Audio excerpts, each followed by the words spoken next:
Москва шаарындагы мекендештер доктор Садыков Сейдалы Сатыбалдыевич өз кызматтарын сунуштайт. Жумуш убактысы 24/7 круглосуточно. Бизде брикеттин бардык түрү, брикетти бөлүптүлүү, рассрочка жолу да бар. Имплантация 20% арзандатуу, тиш алуу, салуу, металлокерамика, цирконий, винери жана имакс, протездөө, тиш тарлоо, тиш тазалоо, гигиена. Бизде консультация жана рентген акысыз. Бизде өзгөчө брикет системасын бөлүптүлүү, рассрочка жолдору да бар. Метро Новокузнецкая, метро Третьяковская, улица Пятницкая 28, метрого 1 мүнөт, запись болуу жана кеңири маалымат алуу үчүн WhatsApp, Telegram, байланыш номерлер +7963 691 52 56.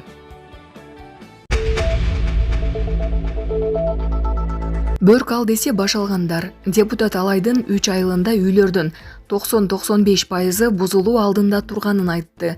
Бүгүн 14-майдагы жогорку кеңештин жыйынында депутат Жанар Акаев Алайдагы жолду кеңейтүү үчүн бузулуу алдында турган үйлөр тууралуу маселе көтөрдү. Эл өкүлүнүн айтымына караганда, 3 айылдагы үйлөрдүн 90-95% жолдорду кеңейтүү максатында буздурулганы жатат. Жакында Алайга барып келдим. Тилектеш айыл өкмөтүнө караштуу 1 май кең жылга 9 булак айылдарындагы үйлөрдүн 90-95% Бөрк ал десе баш алгандардын айынан бузулуу алдында турат. Ал тоонун боорундагы айыл, Ош-Бишкек жолу эмес. Эмне үчүн ошол жердеги үйлөрдүн баарын бузабыз деп жатышат. Азыркы 6 метр жолду 26 метр кылышат экен. Мындай болсо, ал жакта үй калбайт. Бузган үчүн кенемди төлөбөсө же жер бербесе, эл эмне кылат, деди депутат. Акаев президенттин парламенттеги өкүлүнө маселени тезинен чечүү үчүн тапшырма берүү керектигин эскертти. Булак суперкежи. Милиция Бишкектеги өспүрүмдү сүзүп качкан жигит кармалганын билдирди. Бүгүн 14-майда Бишкекте өспүрүмдү сүзүп, изин жашырып кеткен жигит кармалды. Бул тууралуу Свердлов райондук милициясы билдирди. Маалымдалгандай, окуя 13-нөн 14-майга караган түнү саат 3:00 чамасында Курман-Жанатка көчөсүндө орун алган. Анда шектүү пикир келишпестиктен улам 2008 жылы туулган жашы жетилек өспүрүмгө бычак сайып, аны Hyundai Sonata үлгүсүндөгү унаасы менен сүзүп, изин жашырып кеткен. Бул факты адам өлтүрүүгө аракет кылуу менен кылмыш иши козголду. Натыйжада 2007 жылы туулган жаран кармалып, убактылуу кармоочу жайга киргизилди. Учурда тергөө амалдары уланууда. Айта кетсек, буга чейин өспүрүмдү сүзгөн окуянын видеосу тарап, унаанын айдоочусу изделип жаткан.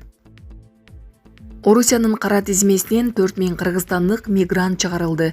Орусиянын миграциялык кара тизмесинен 4000 кыргызстандык жаран чыгарылды.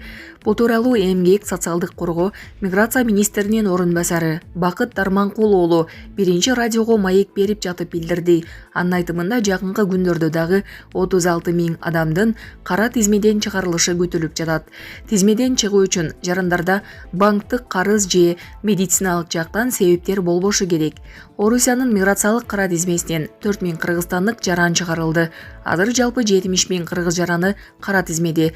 Бул апрель айына алынган акыркы маалымат. Бул тизме тез-тез өзгөрүп турат. Москва шаарында биздин атайын өкүлчүлүк бар. Ошол жерге барып өздөрү тууралуу маалымат алышса болот. Элчиликке дагы кайрыла алышат.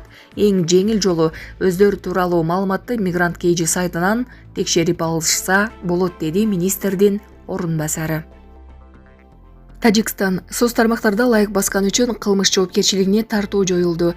Тажикстанда бийлик экстремисттик же коомдук тартипке коркунуч жаратат деп тапкан билдирүүлөргө лайк басканы же колдоп комментарий жазган үчүн кылмыш жоопкерчилигине тартуу жоюлду. Президент Эмомали Рахмон мындай жообо камтылган мыйзам долбоорго 14-майда кол койду. Расмий маалыматка ылайык, ушундай жагдайда 1,5 миңден ашык адам кылмыш жоопкерчилигине тартылган. Алардын арасында оппозиция менен байланышы бар же аларды колдойт деп бийлик шек санаган жарандар көп болгон. Өлкөнүн укук коргоо органдары буга чейин Рахмон алардын мындай иш аракеттерин сынга алганына карабастан кылмыш иштерин козгоону улантып келген. Жарандар арасында күч кызматкерлери алардын телефондорун тартып алып, социалдык тармактардагы баракчаларын жапырт текшерип жатканына наразычылык күчөгөн. Кыргызстанда дагы социалдык тармактарда лайк басканы же комментарий жазган үчүн бир катар активисттер, жарандар кармалып, камалган учурлар катталып жатат. Сөз эркиндигин, медианын ишин чектейт деген кооптоону жараткан мыйзамдар кабыл алынып, кээ бирлери жогорку кеңеште талкууланып жатат. Бийлик өкүлдөрү дооматтардын баарын четке кагып келет. Булак Азаттык. Күн катуу ысып 40 градуска жетет. Өзгөчө Кырдаалдар министрлиги шашылыш билдирүү таратты. Жуманын соңунда өлкөнүн көп аймактары аптаптуу болорун өзгөчө Кырдаалдар министрлиги эскертти. Кыргыз гидромет билдиргендей, 16-17 майда жума ишембиде күн Чүй, Ош, Жалал-Абад, Баткенде 35-40 градуска чейин, ал эми Таласта 33-38 градуска чейин ысыйт. Мындай аба ырайында ысык өткөрүп алуудан сактануу керек. Күндүз көлөкөдө болуп, сууну көп ичүү зарыл. Ошондой эле өсүмдүктөрдү көбүрөөк сугаруу сунушталат деп айтылат маалыматта. Булак Спутник Кежи.